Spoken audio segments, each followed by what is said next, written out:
Next speaker.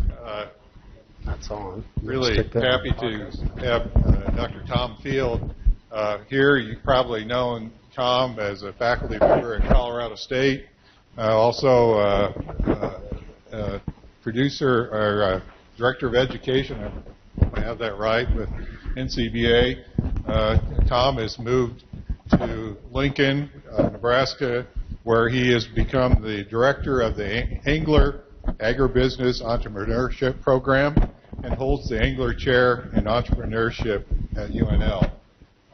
And he has spoken and written extensively, and where he has expertise in, I believe, decision making and things that influence those decisions. So a lot of our discussion in the last 2 days, I believe, revolves around much of this kind of a topic, and so we're looking forward to how this will fit. So, Tom? Thank you. Well, I've always wanted to be the guy that stood between a bunch of vets and the bar, so here I am. My job is to talk about factors that affect the way that producers make decisions. I had sort of two options. I could give you my approach on this from an academic perspective and all the work I've done in systems management over the years, or I could just come clean and tell you about my real bias, and that's I'm a owner of a ranch, 375 cows, and so my biases are likely going to come roaring out here, so I'm just going to lay that on the table. We're a high mountain Colorado ranch. We have ranched there for a long time, and that environment and that situation has probably colored the way I view things. So just know that on the front end, and never let an opportunity get past you. I thought I finally had a chance to have a bunch of vets captive so we could talk about pricing. And I like this model a lot. I'm glad a few of you are humored by my sense of humor. Some are going, "Oh, that's a client we don't want." Here's the realities. I think you got to start with the harsh realities. The realities are these. Beef production is not a recipe game. There is not a one-size-fits-all. We've never done it that way. I don't think we ever will. It just doesn't play in that game. And it's not just here, it's worldwide. Production is widely dispersed in this country. We have a variety of production systems, and there's all sorts of reasons for that. Decision-making is multifactorial. There is no one factor that typically drives a decision by most cow-calf producers. There's a multicolored spectrum that we're trying to work through. And the average beef producer is anything but. We can produce beef, we can provide beef to consumers in this country and to our foreign customers 365 days a year because we have a really diverse production system. We take advantage of a lot of different kinds of resources, many of them undervalued in this industry. But there's no one path for a calf, right? That complicates it. A lot of investors will look at this industry and go, it's just too complicated. It's too hard to understand. But that's a reality. And so how do we work with that set of pathways? Because each of them requires a little different set of decisions to be made, and trying to get the right cattle on the right path, I think, is one of the great challenges in our business. We're still dealing with groups, and what we need to be figuring out as individual producers is which segments of my calves ought to go to which paths. And it's hard to do if you can't deliver it in load lots in and out, right? But that's one of the great challenges for our business. The other thing that's unique to our business is there's a bunch of players. There's 750,000 of us, way less than there used to be, but there's a bunch. And we're sort of widely distributed across the size of enterprise that we run. About 45% of the inventory is controlled by 90% of the producers, those with less than 100 head of cows. Our family, we fit in on that 10%. We're part of those who own 55% of the inventory, but I loved Mike Engler's presentation because he was talking about feeding whatever it was, about 1 in 9 of the fed cattle in this country, or I can't remember what the number was. I was back there doing the math on our ranch. It's not nearly as impressive. But this is an issue. It's an issue. Our decision making is multifactorial. That's really critical. How big's the challenge? For us, that's a really important part of decision making. How big is the question that we're trying to deal with? Because that's going to factor in. If it's a little challenge, we're going to make decisions quickly and probably without much outside help. If it's big questions, we may look for a little help. How immediate is the problem or problems? We didn't know there was a tornado until the lightning hit. What are the options? And for us, this is the name of the game for our enterprise, and I think for many, many cow-calf producers, is how do I maintain some flexibility against a chaotic environment over which I have no control? Weather, markets, neighbors, competition for land and resources, and access to capital. And what are the trade-offs? Every decision has a trade-off. This notion that we can do it all with one beautiful little system, I've given up on that long ago. Right? We offer 3 kinds of service: good, cheap, and fast. You can pick any 2. Good service, cheap, won't be fast. Good service, fast, won't be cheap. Fast service, cheap, won't be good. So there's always a trade-off. There's always a trade-off. What are the goals? What are the goals of the enterprise? That has such a huge impact on the choices that we make. And Craig said it really well. How much pressure is in or on the system? I don't know if you can see that cat, but I am not stressed out. The next person who says I look stressed gets their face ripped off. Understand? There are days in our system where the stress trumps our good decision-making ability. And my guess is that would be true across lots of enterprises. The average producer, it's like finding Waldo. I don't know.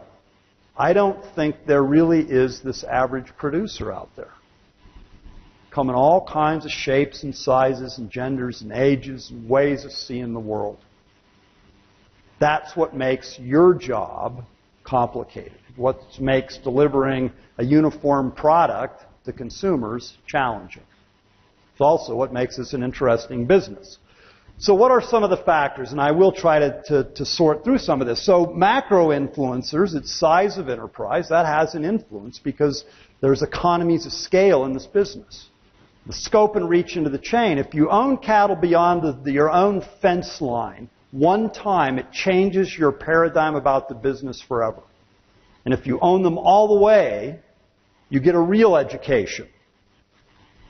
Right? The region. There are regional differences. There are differences in our county that are phenomenal.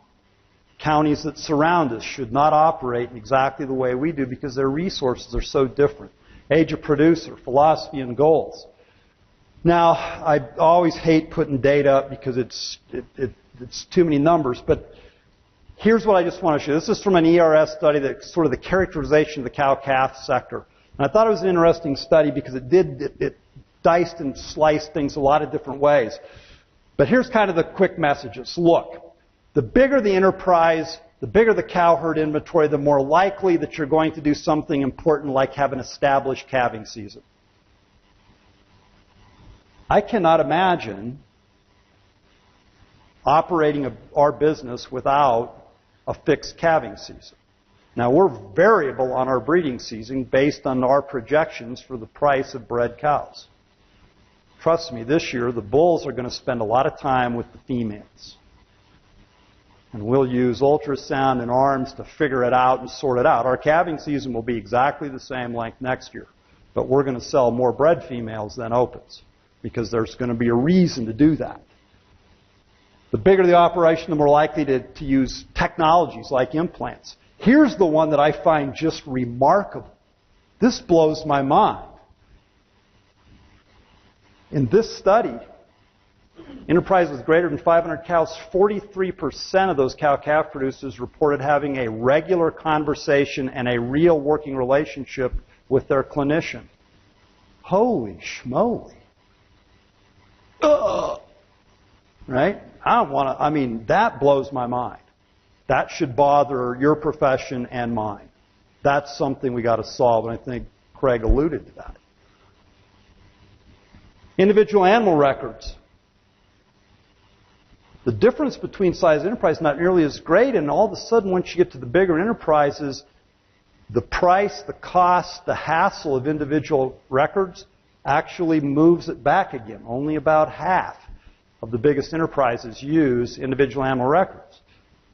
The bigger the enterprises, the more likely they are to be able to forward price both inputs and outputs. So those are things about size. Your reach matters even more. Those who are cow-calf producers, and in this study, those who sold everything at weaning tended to be the oldest producers. The youngest producers tended to own cattle on to the stocker operation and onto the feed yard business. Why? Because younger people have more risk tolerance than those of us starting to gray. Right? And my risk tolerance is still pretty good, but I know the day is coming when I'm going to get really risk resistant. So that's part of the game in this as well. But if you own cattle further into the system, if your reach is further, you tend to be more interested in technology, precision management, etc., etc., etc. Relationship with the veterinarian here is really interesting because that goes on. It gets better as well, but still not great. This is one that's a huge deal because all the studies also show that the person most trusted to give advice to a producer on any topic, including genetics, which drives me as a population geneticist nuts, is you.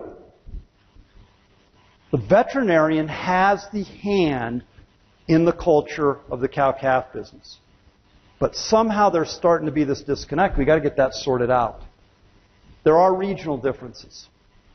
There is no judgment here whatsoever, but those regional differences are real. As an industry, when we're trying to figure out, if you're Craig trying to source cattle from multiple regions, there are some challenges.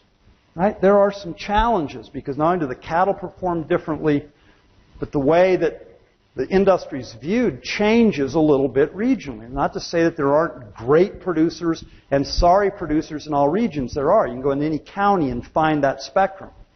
But these are things that complicate things. Age of producer. And this is data of all ag producers, USDA. So this isn't just cow-calf producers. This is all ag producers. But I only show this to make a point. There are more producers in agriculture defined by USDA over the age of 70 than there are under the age of 45. Somewhere in there, there's an issue here that we got to deal with. It means your client base is going to change. They're going to be a different breed of cat in the future. Right? There's going to be fewer but bigger. I think that's the real message.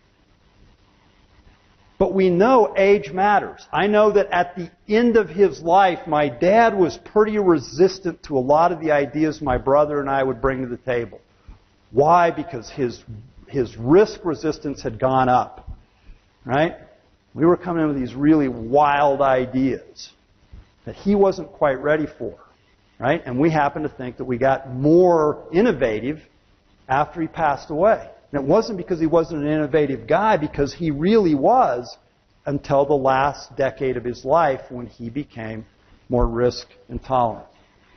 I think there are different kinds of producers out there, and we tried to categorize this as part of a white paper we did for NCBA a long time ago. We never quantified it because we couldn't figure out how to quantify it. We could never get the money to actually go out and try to quantify this, but we've run this past lots and lots of audiences, and no one's ever said, no, we think you're wrong. So I don't know what the percentages are, but there are these kind of cattlemen. There are professional cattlemen who are information-driven. We happen to believe we're part of that group. We love information. We like technology. We like new approaches. And we like to figure out how to get better at what we do. There are also professional cattlemen who are equally professional, but who are more tradition-bound. Because their environment is either harsher, because their family dynamic demands it. Still professional cattlemen, still profit motivated, but they're more focused on the tradition because what's worked in the past they're just more comfortable with. Their risk tolerance is different. Professional farmers, very unique cow-calf owners. These folks are driven by business outcomes. The most hard-nosed of all cow-calf producers, I believe, are actually professional farmers. Right? They are driven by profit. Professional other industry. Many of you in here, how many of you in here own cows? Okay. Yeah. You're a different breed of cat in the cow-calf sector, right? The recreational cattle producer is 100% lifestyle. They love cattle. They might like showing cattle. They might like having youth projects for their kids. Profit is the last thing on their mind. But boy, do they have an impact on our business potentially, right? And then the cattle is cash producer. And I'm not disparaging these folks at all because the reality is they store wealth in the form of cattle, the very original way we viewed cattle in biblical times. Right? And when it's time to get mama a new dishwasher, we load the calf. I couldn't believe it growing up in western Colorado and always dealing in load lots of cattle. The first time I went to a South Alabama sale and saw them sell one at a time, I couldn't leave. It was the most fascinating. I nearly became a cattle trader in Alabama on that experience because I was like, this is the damnedest thing I've ever seen. They're selling them one at a time. How the hell do you figure this out? And I mean, it's fascinating. And the guys that can do it, I need to spend some time with them. There are also enterprise-specific influences. And this is where I want to reach out and grab a couple of my friends because I thought, I can't speak for all the producers. I don't have the credibility for that. So I'll drag a couple of my friends with me. J.D. Rodakovich, who manages the Hoodoo Ranch in Wyoming, Montana. My friend Lorna Marshall, who with her husband manages Marshall Cattle Company out here in eastern Colorado, also works for Gen X, works predominantly in their program with large producers. And I thought, what do they have to say about this kind of stuff? Here's what J.D. says. Look, how do we apply the tools and technologies to the unique conditions of my ranch? That's my number one challenge. He says, I love all the tools and technology, but how do I make them work here? Secondly, help me figure out how to prioritize against all the competition for my time. Because between the regulators and labor and all the challenges and the fires that he has to put out, how do I prioritize time? And finally, I'm not interested in sexy technology. Just give me a simple, disciplined approach. I'll follow it. Very interesting. Right? Also, folks who are willing to give up control on some things to professionals they trust. And I got to tell you, in our business, most of the health decisions we do not make. We make them in concert with our veterinarian, but he makes them. We listen, he listens to us, but we're willing to seed that. We're starting to seed that in terms of our genetic acquisitions. Just let the professionals tend to this. Give us stuff that works, and we'll all be good. Lorna, same thing. Look, logistics matter. And for large cow-calf enterprises, logistics are a big deal. They're a big deal because we have windows of time in which we can get certain things done. And we can't always mess with those because of the way our labor works. How will your recommendation impact the bottom line? What's going to be the outcome? What's the projection of that? No surprises. And I got to tell you, that's more and more becoming the mantra of cow-calf producers on most things. Just don't give us surprises. Conversely, though, we need to hear Craig and we need to hear the feed yard industry say to us, okay, fine, you don't want any surprises, neither do we. So don't give us surprises in the cattle you send us. And solutions that don't mess up logistics or create undue expense are typically pretty well absorbed by cow-calf producers. So it's a series of questions around which we make decisions. What's it going to cost us? How convenient is it? Because the reality is convenience does matter to a lot of producers. What's the perceived benefit? Is it going to require a cultural or behavioral change? Do I have to sell my team on changing the way we do things? Is it going to add complexity? What's the likelihood of success? All those things matter as we make decisions. I think most producers, in truth, these are kind of our three things. With new protocol, new technology, we want to know, well, is it workable?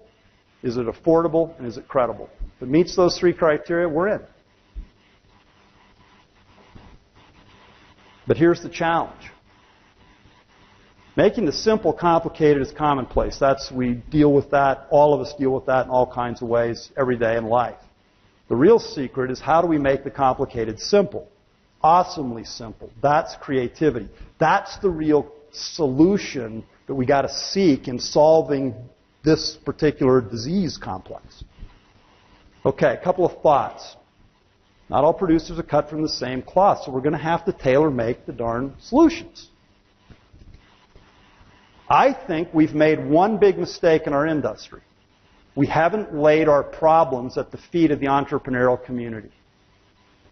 I think we should take our big challenges and we should go out to those folks who couldn't find the south end of a cow and say, okay, techies, come play. Because you know what? There's young entrepreneurial people out there who really want to help us do better because they love the concept of feeding the world. So we'll come in and do a little coaching with. It's just interesting, right? The Shah Singh couldn't find a feed yard if he had to, but he's so intrigued with the opportunity, right? So we got to ask those folks into our game.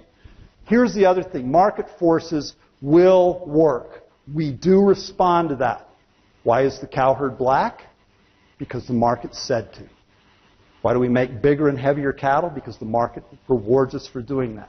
The market will drive this, and I am dead convinced. And I've got to tell you, I can't remember who it was yesterday, but one of the last speakers, dairy calf veterinarian, who said, could we do this without antibiotics? And I thought, aha, the veterinarian's going to say, no, by God, we're not giving those technologies up, especially not in that environment. He says, I've got some ideas how we could do it. I was like, wow, how cool is that? We better talk to him. We're not in the dairy calf business, but if he's got ideas like that, that might work for us. So the market, if in fact our first speaker yesterday is right, and the market is going to take some things away from us, we will figure it out. And you're right, Craig, it is animal husbandry. And you're the catalyst. You're the catalyst. Why? Because if you're going to be a head coach, you better have good assistant coaches. And the veterinarian is a key assistant coach in our enterprise. Why? Because great assistant coaches do what? They ask tough questions. Right? Look at this. Do we think they're talking about where to have dinner? No, there is some serious... Hell no, we're not going man to man. We cannot guard her, but if we zone up and we double down as soon as she drives, we got it. Head coach is going, no, right? But they're getting tough questions. Now, sometimes you play rock, paper, scissors because it's just easier. But they're also collecting data, right? They're driving information so that the head coach can make a decision. And he's not trying to be everything to everybody. I can't be a health specialist. There's not enough time in the day. I don't have time to keep up on it. I need my veterinarian to be the greatest assistant coach to make sure that that part of our game, which I would consider him our defensive coordinator, that's critical for us. And if nothing else, multiple assistant coaches give you a different way of looking at the same question. I mean, you got to love Pat Summitt and her assistant coaches. If that's the problem, here are 3 very different approaches to that problem. Right? That's why we need assistant coaches. And it's why your role is so important. Now, this is aimed at us, at cow-calf producers. And I know this is the wrong audience for that, but I want to just come clean on behalf of my fellow producers. Look, we don't have to change. We also don't have to survive. This industry is not guaranteed a place in the economic table. So we better figure some things out. I would tell you this much. In our conversations together, we should listen first, as should you. Why? Because if we don't listen carefully, we end up in races we didn't want to be in. Okay. We'll let the K-Staters catch up here.